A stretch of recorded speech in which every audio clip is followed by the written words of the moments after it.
Hey there! This video is intended for people who, like me, are discovering this game a bit late and have access to all DLC content. You can make your life much easier than when the game first came out, as the DLCs bring more mechanics and places, and these are game changers. This is not a proper guide, by the way, just some kind of roadmap with steps and tips of what I found was efficient to help tackle the game with more ease, especially if you're going after the trophies. To begin with, the general rule about this game is to always keep your level on par with the enemy. This might seem like a given, but while on many JRPGs you can be completely underleveled and still wreck the opposition, this game uses levels in a way to keep you from doing that, at least not efficiently. If you fall too much behind with your levels, your damage is gonna be really lowered, up to halved, and you're gonna take much more damage yourself.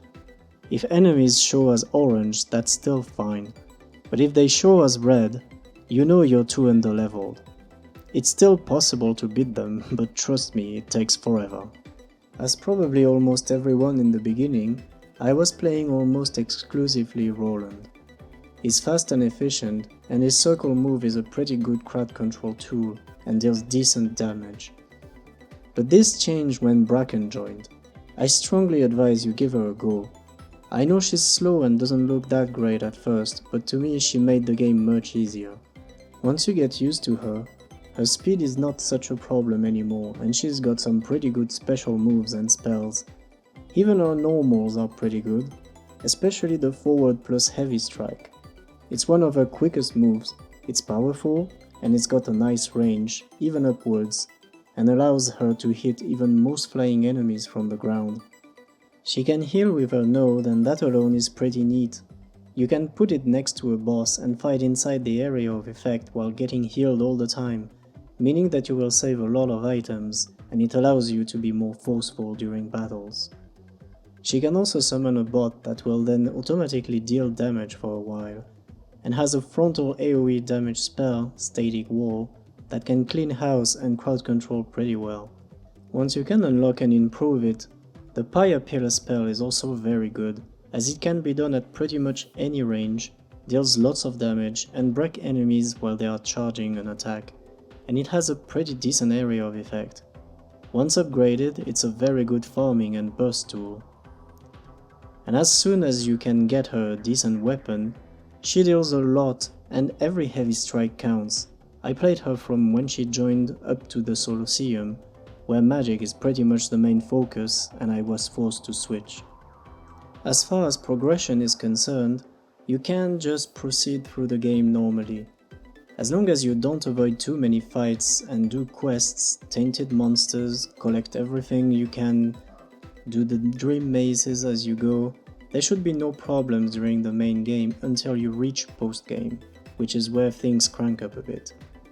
Make sure to use the tactic tweaker efficiently all the time. Set it to what you want, extra XP or equipment drops, to make progression smoother. Don't make the same mistakes I made, and don't set the tactic tweaker on more gold drops. I wanted to get the 500k Guilders trophy out of the way and not worry about spendings, but turns out you need millions of Guilders to complete some trophies in the later DLCs anyway, so getting 500k will happen naturally. Not only that, but the best way to make money is to actually set the tactic tweaker on equipment drops and sell them. Also, if you wish to get better gear at any point in the game, just switch the difficulty to hard or expert while farming trash mobs. As long as you farm easy enemies, they won't pose much of a threat, even on expert, and give better gear and lots of them to boot. Once you're done farming, you can always go back to whichever difficulty you feel at ease. I would also advise to keep the post-game bosses for later, it will get much easier once you start the DLCs.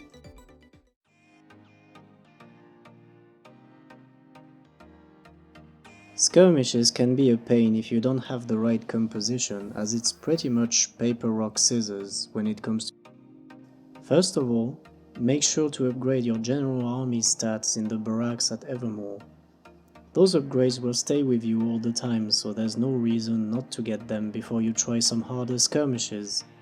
Also, You will be pretty limited for your unit choices in the beginning until you unlock more citizens, so it's harder to win with the basic ones and you can just wait a bit to get others before you go challenge harder battles.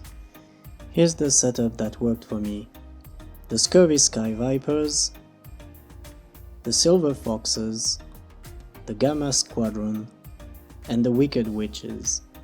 The Scurvy Sky Viper was because I didn't find a more worthwhile unit until much later and I didn't want to level a new unit, but I can confirm is good enough to clear everything.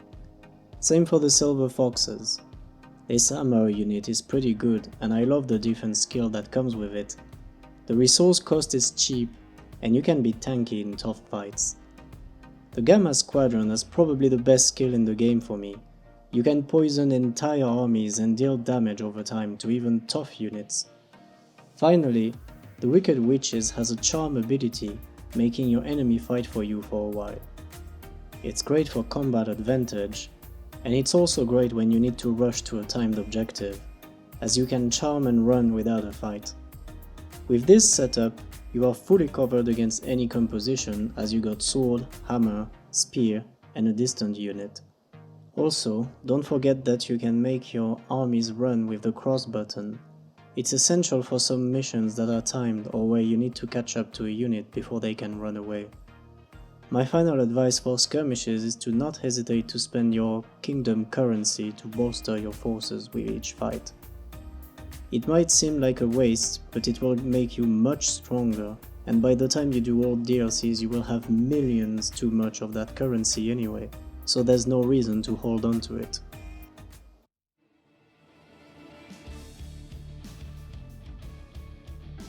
Once you're in post-game and done with most of the platinum, completing most quests, clearing the first 9 dream mazes, and collecting all the items you need, you should be around level 60-65. That's when it's a good time to start going to the labyrinth in the Lair of the Lost Lord DLC, as starting at floor 21, enemies are around level 70. This is by far the best place to level up at this stage, and you also get to collect amazing loot from enemies and chests. There are 2 enemies I advise to actively look for and kill. The first one is a type of squid monster. It's extremely easy to kill and it's just a trash enemy, and it will be by itself most of the time. These give a ton of XP and are the most worthwhile enemies to farm in there. The second enemy is stronger. It's the big dragon type, and while taking some more effort to kill, they're still not too bad and also give a ton of XP, between a third and a half of a level sometimes. Also, you get a new mechanic as soon as floor 23 through a main quest that's called Ding Dong Discipline. This is a game changer, and the kind of mechanic I love. By dodging an attack with the right timing, time slows down and you get to deal powerful attacks for a short time while being completely untouchable. For those who played Bayonetta, yes, it's pretty much witch time. This mechanic will allow you to kill most bosses in the game with ease, and make the normal post-game powerful bosses a joke, or even King Mauzinger, who used to be pretty tough in the first DLC. Between the powerful gear you get from the labyrinth, the extra levels, and the Ding Dong Discipline, even the last Dream Maze boss in hard difficulty will be a breeze compared to what it used to be. I would wait until the last DLC to take on the boss of the 100th floor of the labyrinth on hard difficulty though, as you will get even more powerful and make your life easier.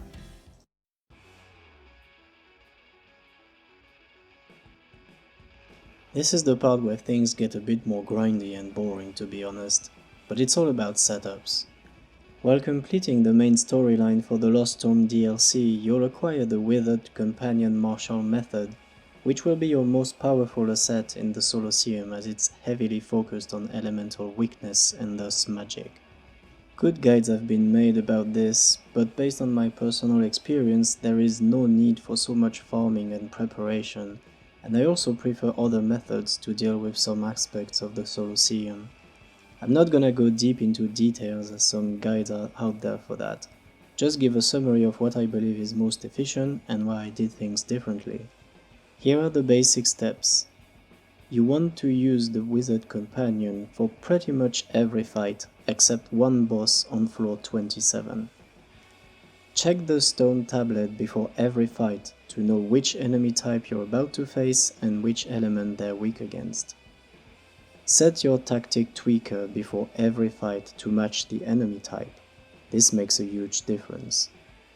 Select the character with the right elements for the fight. Evan for light, water and fire, and Leander's for wind and darkness. Of course, the spells should be fully upgraded. Select Higgledies in order to match the element you're using. Consume a genie's juice to increase damage on your party. With those basic steps out of the way, I would like to insist on some things. Instead of crafting all the recommended gear from the Solosseum, which would require hours of farming rare materials with pretty bad RNG, thoroughly check your available gear and try to find some that will increase damage for what you need. I recommend looking for the following. The best weapons you have for Evan and Leander's, preferably those that boost magical damage in any way. Your most powerful ones, preferably with different element bonuses, or even better, one that cuts MP cost. The best armor you have with magical bonuses. The best foot armor you have with magical bonuses. 5 rings, one for each element. 1 necklace with magical bonuses. 1 or 2 necklaces with unbreakable for other characters in the team. The only item I crafted was the God Sword, because I happened to have enough materials for it and didn't have a good light sword. But if you have one already, it's not even necessary. Here is my light setup for reference. I didn't have any magic buffs for armor, but the boots had massive increases twice, for instance. My wand was pretty powerful, but I didn't have a single one cutting MP cost, but that wasn't a problem to clear everything. Also remember that while the more powerful the gear the better, the stats that boost magic and elements are even more important, so a slightly lower attack or defense piece of gear, but with the right bonuses, is better. Except for the weapons, you only need one set like this, as you can swap equipment between Evan and Leander depending on who you're using. I also prefer another massive magic buff on the necklace rather than unbreakable for the mage character, as you just keep kiting in those fights anyway and you have lots of recovery items, so I just wanted to make fights shorter. Before each fight, change your ring to get a massive boost to the element you're about to use. It's a bit of a pain to switch all that around between every fight, but it makes a huge difference. Since gear and stats are mostly random, there is no fixed setup. You can do with what you got, or try to craft some gear from the DLC if you're lucky enough or patient enough to get the components in the Solosseum, which I wasn't. Capitalize on what your best gear is and switch it between Evan and Leander whenever possible. I don't think having one of the characters use the Martha Marshall method is very helpful. Instead, I had one with the Ding Dong discipline as a backup in case I would run out of MP recovery items to finish off bosses. Martha Marshall method is supposed to help you deal with flying enemies spawning outside the arena, but to me using normal spells was more efficient. It costs more MP items, but you can buy tons of these anyway. Having the Gizmo Supremo on one of the characters, however, is extremely useful. Those black holes are great for packing enemies during hordes and dealing with them quickly, and increasing the number of items that character can use in battle will make a huge difference, especially when it comes to MP recovery.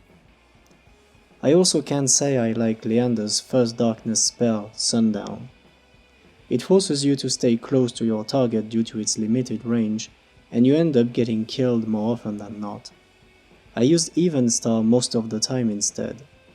It costs a lot more, but it's more powerful and can be done from far away unlike the other one, allowing you to kite and be safe. For the wizard companion QTE options, my advice is to balance spell stringers and spell strengtheners.